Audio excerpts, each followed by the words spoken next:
আমি তো করে দেখি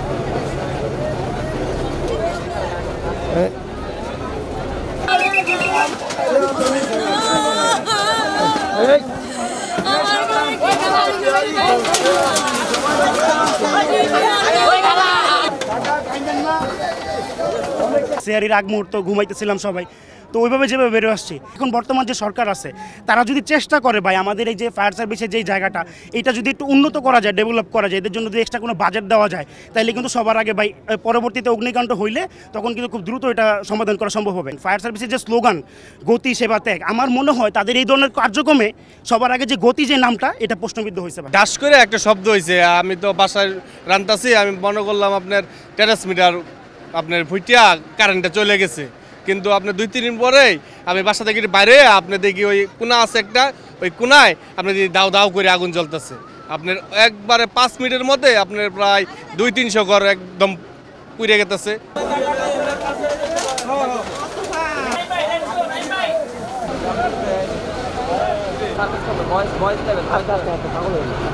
এই 7তলা বস্তিতে আগুনের মেসেজ পাই রাত্রে 3:20 সময়।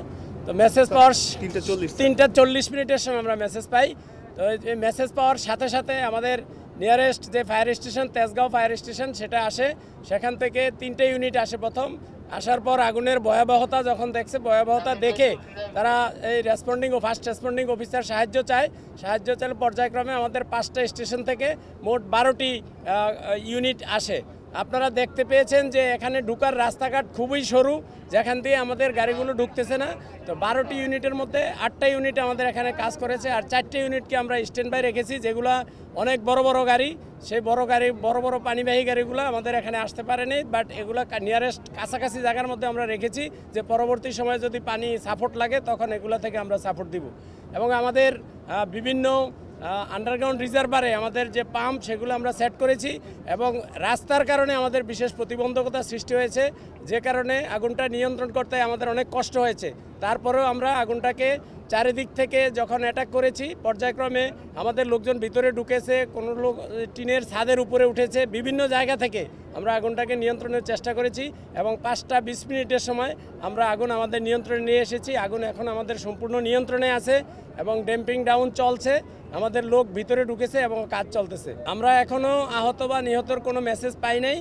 আর ক্ষয়ক্ষতি যেটা বলতে আমরা এক একজনের কাছে এক এক রকম তথ্য পাচ্ছি, বাট এটা তদন্ত কমিটি হবে, তদন্ত কমিটি অ্যাকচুয়াল তথ্য বের করতে পারবে। কয় সদস্য এটা তো এখন বলা যাবে না, এটা কমিটি যারা করবে আমাদের হেডকোয়ার্টার, তখন বলা যাবে যে কয় সদস্য। সূত্রপাত সম্পর্কে কোনো কিছু জানা গেছে কিনা? সূত্রপাত সম্পর্কেও আমরা তো নির্ভরযোগ্য কোনো তথ্য নাই। কেউ বলছে চুলা থেকে, কেউ বৈদ্যুতিক